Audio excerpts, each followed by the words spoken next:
Bonjour, bonjour, mes élèves de première en spécialité économie.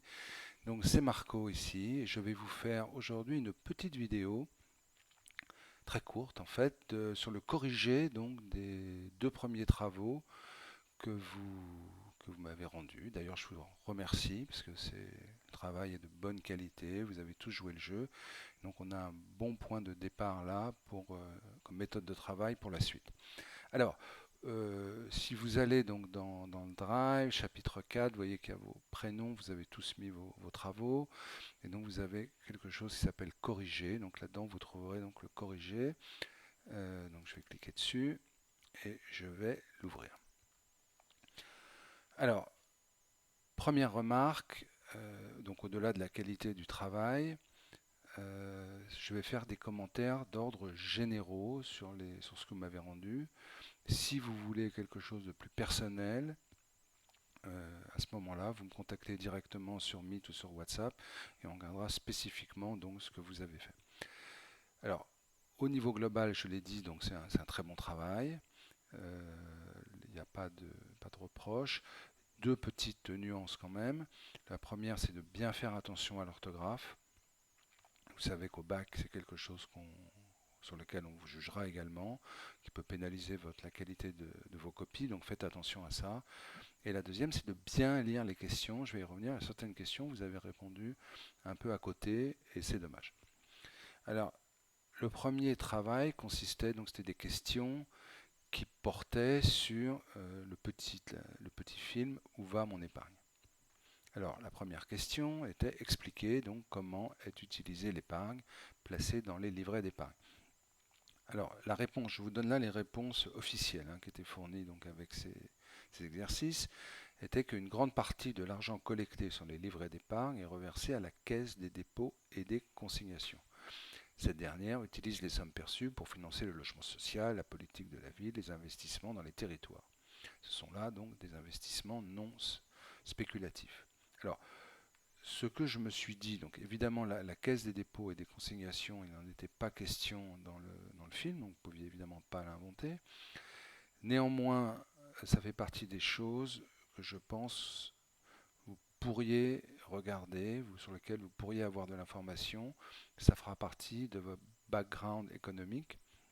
Et donc je vous ai mis deux liens, un sur le Wikipédia de la Caisse des dépôts et une petite vidéo YouTube là que je vous conseille de regarder qui vous donnera donc des informations sur ce qu'est la Caisse des dépôts et consignations.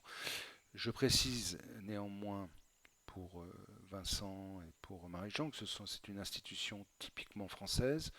Je ne sais pas, je ne pense pas qu'il y ait l'équivalent en Afrique du Sud ou au Congo. Donc voilà, c'est quelque chose que vous devez recevoir dans ce contexte-là, typiquement franco-français. Ensuite, dans cette vidéo, on parle des livrets. Alors les livrets, c'est pareil, c'est un moyen d'épargne spécifiquement français. Et donc, je vous ai mis une petite vidéo là à regarder sur le livret A. Pareil, ça fait vraiment partie, je trouve, de votre culture économique d'avoir entendu ça au moins une fois. Alors ensuite, la deuxième question, c'était en quoi consiste une épargne financière. Alors, il y en a un certain nombre d'entre vous qui m'ont répondu à la question en quoi consiste l'épargne. D'accord, en m'expliquant que l'épargne, donc c'était la partie des revenus qui n'étaient pas consommés. En fait, la question là était spécifique.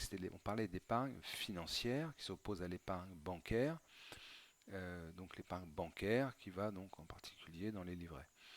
Donc l'épargne financière, elle est investie dans des produits financiers, et donc elle se distingue de l'épargne bancaire qu'on avait évoquée lors de la question précédente. Alors l'épargne financière, elle est connue sous un nom un peu barbare qui s'appelle OPCVM. Alors de la même manière, ça serait intéressant, je trouve, pour vous de regarder cette petite vidéo qui va vous présenter ce que sont les OPCVM. Il y en a deux grandes sortes, il y a les SICAV et les FCP. Pareil, ce n'est pas des choses que vous êtes forcément censé maîtriser au niveau de la classe de première, mais regardez ces vidéos, ça vous donnera de la formation, du background, et puis donc des éléments pour pouvoir ensuite progresser dans votre compréhension du système d'épargne français. Troisième question, analyser, est-ce que mon épargne bancaire ou financière est-elle utile pour l'économie? Ben, oui, évidemment, les deux sont utiles, hein. L'épargne bancaire, on l'a vu via la Caisse des dépôts et consignations, via la CDC, comme on dit, donc qui va financer plutôt du logement social, etc. Et puis l'épargne financière qui va, elle, financer donc plutôt les entreprises. Donc voilà pour ce premier exercice. Donc maintenant, passons au second. Donc le document 3, page 79. Donc qu'est-ce que le marché des fonds prêtables? Alors le marché des fonds prêtables, c'est un marché théorique, hein. Il faut bien que vous compreniez ça. Il y a pas, en fait, il n'existe pas. C'est une invention, c'est une simplification que les économistes ont réalisée de façon justement à ce qu'on puisse commencer à comprendre les marchés financiers qui seront évidemment bien plus complexes. Et donc dans ce marché simplifié, c'est un marché donc, où se rencontrent ceux qui veulent prêter de l'argent, les épargnants, et ceux qui veulent en emprunter, c'est-à-dire les entreprises essentiellement.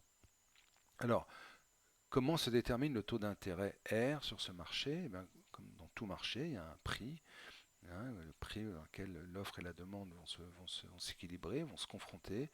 Et donc là, le prix sur ce marché financier, eh bien, c'est le taux d'intérêt. Alors, troisième question, pourquoi peut-on dire que la demande et l'offre des fonds prêtables sont fonction du taux d'intérêt? De la même manière qu'on avait vu sur le cours sur les marchés que l'offre et la demande sont des fonctions du prix, évidemment, l'offre est une fonction croissante du taux d'intérêt.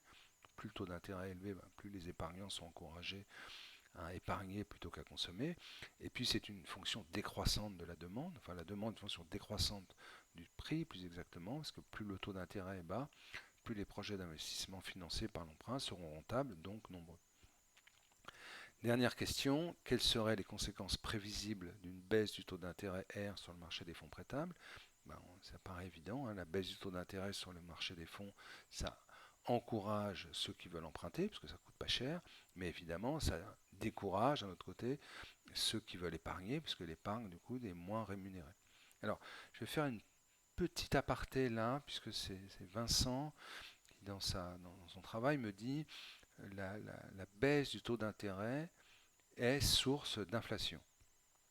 Alors, clairement, la réponse va être oui, c'est vrai, Vincent, donc c'est vrai pour les autres aussi, mais ce n'est pas là, on n'est pas dans le sujet du cours. La baisse du taux d'intérêt va être source d'inflation pour d'autres raisons que nous étudierons quand nous parlerons de la création monétaire. D'accord? Donc c'est quelque chose dont on reviendra, mais je voulais quand même vous dire un petit mot là-dessus. Voilà, donc je crois que c'est fini pour cette petite vidéo. J'espère que ça vous a plu. Et puis je vous en prépare une. Je pense que je la mettrai en ligne dès ce soir sur la suite du cours, c'est-à-dire sur le financement des entreprises. En attendant, je vous souhaite une bonne fin de journée. Prenez bien soin de vous et à très vite.